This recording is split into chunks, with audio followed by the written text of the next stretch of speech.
بسم اللہ الرحمن الرحیم۔ عزیزان گرامی، امامت کا عقیدہ ایسا عقیدہ ہے کہ جس کے اندر انسان میں بالکل بھی کسی بھی طرح کا انسان نیوٹرل نہیں رہ سکتا، بے طرف نہیں رہ سکتا۔ یہ نہیں کہہ سکتا کہ میں امام کے ساتھ بھی ہوں اور کسی اور کے ساتھ بھی ہوں، یا امام کے ساتھ ہو یا نہیں ہو۔ امام علیہ السلام نے اجازت نہیں دی ہے۔ میں نے چند دن پہلے جو وعدہ کیا تھا میں اس کو ذرا مکمل کر دوں گا، آج میں نے وہاں پہ مکمل نہیں کیا تھا۔ عزیزان گرامی، مولا کے اگر آپ دیکھیں تو حکمیت کا معاملہ، حکمیت ذہنوں میں ہے نا، ایک ہوتا ہے قاضی، ایک ہوتا ہے حکم۔ حکم یعنی آربیٹریٹر، میں نے اسے نص کیا تھا۔ جنگ ہوئی مولا کی صفین، اور معاویہ کے ساتھ جنگ ہوئی، اور اس کے بعد، اور نام میں جو ہے وہ لوگوں کی تاریخ ہے، میں کوئی ایسی بات نہیں کر رہا ہوں، تو اس لیے معاویہ کے ساتھ جنگ ہوئی، 1.5 سال سے زیادہ جنگ جاری رہی، اور جنگ جب ختم ہوئی تو کہاں پہ ختم ہوئی؟ حکمیت کے معاملے، کہ جہاں جناب مالک اشتر بلایا گیا ان کو، اور پھر آپ کی ہی جو فوج سے لوگ بغاوت کر گئے، جن کو خوارج کہا جاتا ہے۔ خوارج انہوں نے کہا کہ ہم جو ہے وہ یہ جنگ نہیں کرتے، کیونکہ سامنے انہوں نے قرآن اٹھا لی ہے نیزوں پہ۔ آج بھی بہت سے افراد صرف قرآن قرآن قرآن دکھا رہے ہیں اور کہتے ہیں کہ میں اہل بیت کو نہیں مانتے۔ عزیزان گرامی، جہاں پہ بھی کوئی بغیر اہل بیت کے قرآن کو مانے گا وہ قرآن سے بھی گمراہ ہو جائے گا، کیونکہ رسول خدا فرما گئے یہ دونوں ایک دوسرے سے کبھی جدا نہیں ہوں گے، قرآن اور اہل بیت کبھی جدا نہیں ہے۔ عزیزان گرامی، انہوں نے کیا کہ آج ہمارے ہاں تشیع میں بھی میں نے دیکھا کہ بہت سے افراد یہ القاب چلا رہے ہیں کہ وہ جو ہے کہتے ہیں کہ نہیں ہم اہل القرآن ہیں، حدیث کو بھی نہیں مانتے، کسی چیز کو نہیں مانتے، صرف اور صرف قرآن۔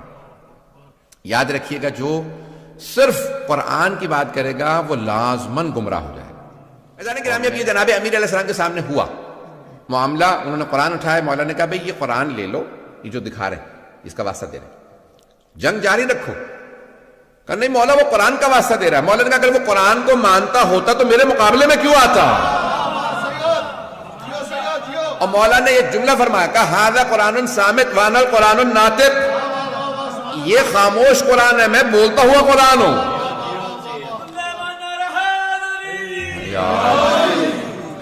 عزیزان گرامی، میں انہوں نے جو ہے وہ قرآن دکھائے، 500 قرآن نیزوں پہ بلند کیے، اور مولا کائنات نے کہا کہ نہیں ٹھیک ہے یہ قرآن جو ہے ان سے لے، لیکن لوگوں نے کیا کیا؟ نہیں، مولا کی بات کو نہیں مانا، اور وہ قرآن کریم جو ہے وہ کہا کہ نہیں سامنے قرآن علی، آپ معاذ اللہ قرآن کے مقابلے میں آ رہے ہیں، یہ جملہ کہا لوگوں، اور جملہ کہا میں دہراؤں گا استغفر اللہ ربی واتوب الیہ معاذ اللہ من ذالک، لیکن جملہ کہے بغیر میں نہیں رہ سکتا جو انہوں نے کہا تھا خوارج میں، اور میں پہلے سے توبہ کر رہا ہوں، لیکن وہ جملہ دہرانا اس لیے ضروری ہے تاکہ لوگوں کو اندازہ ہو کہ جو اہل بیت کو چھوڑ دیتے ہیں وہ کہاں تک چلے جاتے ہیں۔ اور انہوں نے جناب امیر کو مخاطب کر کے کہا یا علی اکفرت، یا علی آپ کافر ہو گئے۔ آج بہت سے لوگ کہتے تھے بھی شیعوں کو کافر کہہ رہے ہیں، ابے وہ ہمارے مولا کو بھی کافر کہہ رہے تھے، وہ کہہ رہے تھے یا علی اکفرت، یا علی آپ کافر ہو گئے، آپ نے قرآن سامنے موجود ہے اور آپ نہیں مان رہے، یہ انہوں نے کہا۔ عزیزان گرامی، اب جناب امیر علیہ السلام نے اس وقت پھر جدائی اختیار کی، وہ لوگ الگ ہو گئے، اور انہوں نے خوارج نے مولا کے خلاف اعلان جنگ کر دی۔ جب آپ کہہ رہے ہیں کہ یہ کافر ہیں تو وہ کیا کریں گے؟ کہا کہ ہم علی کے خلاف جہاد کریں گے۔ آپ نے کبھی زیارات پڑھی ہیں؟ آرام سے سن لیجیے گا، زیارات اس وقت میرے سامنے نظر نہیں آ رہی۔ زیارت میں آپ زیارت واسطے جملہ پڑھتے ہیں کہ کن پہ لعنت ہو؟ جو امام حسین کے قتل میں آئے، جنہوں کے خلاف جاہدت الحسین۔ کبھی آپ نے غور کیا؟ جنہوں نے مولا حسین کے خلاف جہاد کیا ان پہ لعنت ہو۔ کون فرما رہے ہیں؟ چھٹے امام علیہ السلام، والذین جاہدت الحسین، جنہوں نے امام حسین کے خلاف جہاد کیا۔ کون؟ یعنی وہ یہ کہہ رہے تھے کہ جو ہم امام حسین کے خلاف لڑ رہے ہیں یہ جہاد ہے، جہاد عبادت ہے۔ نہیں ہے مجمع میرے ساتھ؟ جہاد عبادت ہے یا نہیں ہے؟ فروع دین میں 6 نمبر پہ جہاد ہے، پہلے ہے نماز، روزہ، حج، زکوٰۃ، خمس، جہاد۔ فروع دین میں واجب عبادت سمجھتے ہوئے قربتاً اللہ کی نیت سے کر سکتے ہیں۔ نماز اگر قربتاً اللہ نہ ہو تو قبول نہیں، روزہ قربتاً اللہ نہ ہو قبول نہیں، حج قربتاً اللہ نہ ہو قبول نہیں، خمس و زکوٰۃ قربتاً اللہ نہ ہو قبول، جہاد قربتاً اللہ نہ ہو قبول نہیں۔ پتہ نہیں مجمع ہے یا نہیں؟ اب وہ کہہ رہے تھے ہم جہاد کر رہے ہیں، جہاد کا مطلب ہوتا ہے یعنی ہم اللہ کی خاطر لڑنے آئے ہیں۔ پتہ نہیں لوگ ہیں یا نہیں؟ جو لوگ اہل چھوڑ دیں, صرف قرآن قرآن قرآن کریں, وہ اہل بیت کے خلاف لڑیں گے اور سمجھیں گے جہاد ہو رہا ہے. چھٹے امام فرماتے ہیں جو حسین کے خلاف لڑے اور کہے یہ جہاد ہے, اس پہ لعنت ہو. پتہ نہیں مجمع ہے یا نہیں ہے, بات پہنچ رہی ہے. اور انہوں نے کیا کہ جناب امیر کے خلاف, میں نے کل فضائل سنایا تھا, لیکن آج میں جو فضائل پیش کر رہا ہوں تھوڑی سی مختلف اینگل سے پیش کر رہا ہوں. جناب امیر کے خلاف انہوں نے بغاوت کا اعلان کر دیا اور نعرہ کیا بلند کیا, ان الحکم الا للہ. قرآن کی آیت, سورہ یوسف سے آیت لی اور کہا ان الحکم الا للہ, حکم حاکم حکومت کا حق صرف اللہ کو ہے. یعنی کیا مطلب, علی ہمیں حاکم قبول نہیں. مولا سے کہا مولا وہ قرآن کی آیت پیش کر رہے ہیں آپ کے خلاف. ایسے ایسے بھی لوگ تھے بیچارے کہ مولا سے سوال کا جواب لینے آ رہے ہیں, مولا وہ آیت پڑھ رہے ہیں. تو مولا نے کیا فرمایا, کلمۃ حق یراد بہا الباطل, کلمہ حق بلند کر رہے ہیں لیکن مراد باطل لے رہے ہیں. قرآن حق ہے. پھر مولا نے فرمایا کہا کہ حکومت لابد من امیر, اللہ خود حکومت کرنے نہیں آئے گا, ایک انسان ہی حکومت کرے گا. چاہے تم اما عادل اما فاسق, چاہے عادل کی حکومت ہو چاہے فاسق کی حکومت ہو. تم علی جیسے عادل کے نہیں مانو گے تو پھر معاویہ سے کسی اور آدمی کے مانو گے.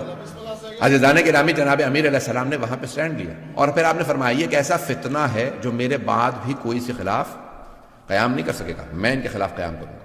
اور آپ نے قیام کیا اور آپ نے کہا کہ بھی لشکر کشی کرو, ہم ان کا مقابلہ کریں گے. عزیزان گرامی, مولا کائنات نے ایک مرتبہ ان کے خلاف جنگ کا اعلان کیا. اس کو جنگ کو کہا جاتا ہے نہروان. اب کیا ہوا, لشکر آ گیا نہروان کے مقام پہ, بہت بڑا لشکر, 10,000 سے اوپر کا لشکر. مولا نے کہا کہ ان کے 10 افراد بھی نہیں بچیں گے اور میرے 10 افراد بھی شہید نہیں ہوں گے. اور حضرت جندب مولا کے چاہنے والوں میں ہیں, عاشقوں میں سے. تو مولا فجر کے بعد جو ہیں باہر نکلے اپنے خیمے سے. تو مولا نے کہا جندب کہاں, کا مولا آپ کے دشمن بہت زیادہ ہے. کہا نہیں جندب رک جاؤ, مجھے تمہاری حفاظت کی ضرورت نہیں ہے. میں ہوتا تو میں حضرت جندب کی خدمت میں عرض کرتا یہ مولا کائنات ہے, یہ مشکل کشا ہے. اب بہرحال عزیزان گرامی مولا کچھ فاصلے سے واپس آئے. اس کے بعد کہا کہ جندب کیا دیکھ رہے ہو. کہا مولا زمین پہ دیکھ رہا ہوں چونٹیوں کی اتنی تعداد ہے کہ کون ان کی تعداد کو جانتا ہوگا, یہ سوچ رہا تھا کہ مولا ان کی تعداد کو کون جانتا ہوگا اتنی. کام جندب تمہارے مولانا صرف یہ کہ ان کی تعداد کو جانتے ہیں, میں یہ بھی بتا سکتا ہوں ان میں نر کتنے ہیں مادہ کتنی ہے. مولا کائنات کی پھر ایک مرتبہ جنگ شروع ہوئی اور مولا نے بتایا کہ کتنے لوگ آ رہے ہیں. اور جناب جندب کو کہا کہ جندب یہ جو پہاڑ دیکھ رہے ہو سامنے, اس کے پیچھے ایک لشکر آ رہا ہے, وہ بھی آئیں گے, حملہ کریں گے. وہی خوارج ہیں, وہی نہروان کے اس مقام پہ آئیں گے, مجھ سے بھی مقابلہ کریں گے. اور ان میں سے 7 افراد فرار کریں گے, 3 افراد کے ساتھ بھاگ جائیں گے. انہی میں سے فرار کرنے والوں میں سے ایک کا نام تھا عبد الرحمن ابن ملجم,